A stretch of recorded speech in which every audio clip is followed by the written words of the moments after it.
Hola, hola, ¿qué tal? Muy buenos días.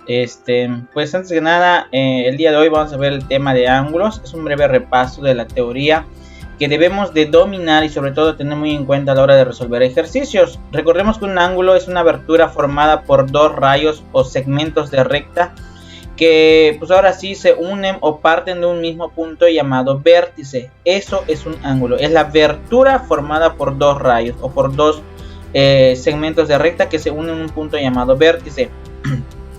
De acuerdo a la clasificación de los ángulos, pues pueden ser de acuerdo a su medida, y en este caso todo aquel ángulo que mide entre 0 y 90 grados puede ser llamado ángulo agudo. Luego tenemos el ángulo recto, que es aquel que mide exactamente 90 grados, o el que también hay quienes nos relacionan con rectas perpendiculares, que recordemos que son aquellas que se intersectan y forman un ángulo de 90 grados. O sea, prácticamente si el ángulo mide 90 grados exactamente, es un ángulo recto. Ángulo obtuso es aquel que mide más de 90 pero menos de 180. Por ejemplo, un ángulo de 105 grados es un ejemplo de ángulo obtuso. Un ángulo extendido o llano es aquel que mide exactamente 180 grados, es decir, el que está completamente acostado. Incluso viene a relacionarse con la palabra de llanura, que prácticamente es el horizonte que está completamente acostado. Ese mide 180 grados. El ángulo convexo es aquel ángulo que mide más de 180 pero menos de 360 grados. Por ejemplo, un ángulo de 250 grados es un ángulo convexo.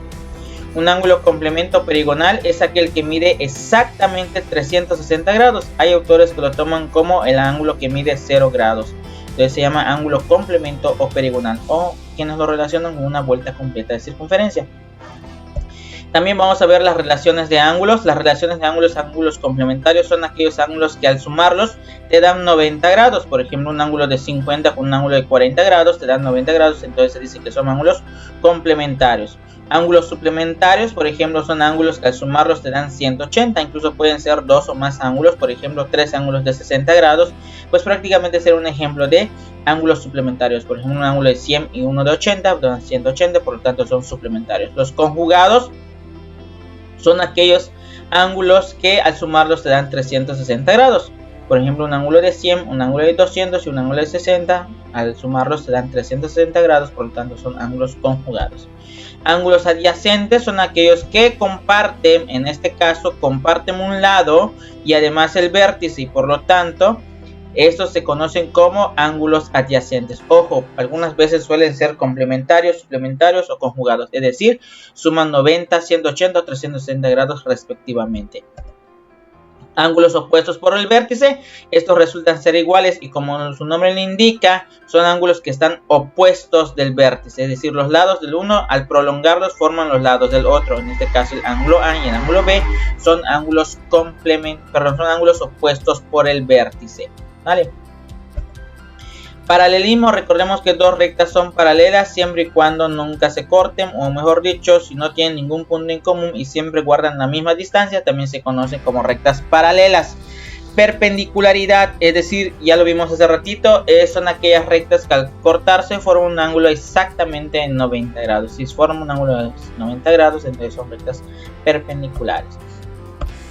Y también vamos a tener la relación de ángulos que se forman entre dos rectas. Cuando yo tengo dos rectas paralelas cortadas por una transversal, se forman en total 8 ángulos. Y acá tenemos las relaciones. Por ejemplo, ángulos alternos e internos son aquellos ángulos que se encuentran del mismo lado, perdón, se encuentran, en este caso, por ejemplo, el ángulo 3 y el ángulo 5 son alternos internos porque están en distintos lados de la transversal, pero están dentro de las rectas paralelas. Lo mismo que en el 4 y 6. Ángulos alternos externos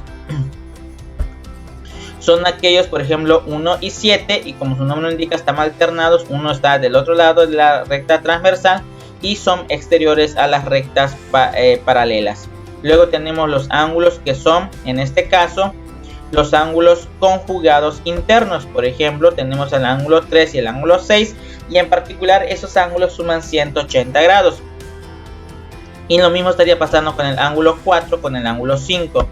Luego tenemos los ángulos que son conjugados externos. Son aquellos que están del mismo lado de la transversal y además están fuera de la recta paralela. Es decir, por ejemplo, el ángulo 1 y el ángulo 8 son conjugados externos y tienen particularidad que suman 180 grados. Lo mismo con el ángulo 2 y el ángulo 7, que están del mismo lado de la transversal y están fuera de las rectas paralelas. Entonces son ángulos conjugados externos y suman 180 grados. Y por último tenemos los ángulos correspondientes, que son aquellos que se encuentran del mismo lado de la transversal. Y en este caso, por ejemplo, podría ser el 4 y el 8, porque uno está dentro de las rectas paralelas y el otro está fuera de las rectas paralelas. Ojo, no son adyacentes, no comparten un lado. Y lo mismo sería el ángulo 3 con el 7, el ángulo 5 con el 1 y el ángulo 6 con el 2. Son ejemplos de ángulos que se forman entre dos rectas paralelas cortadas por una secante. Espero que les sirva. Cualquier cosa, nos vemos. Adiós.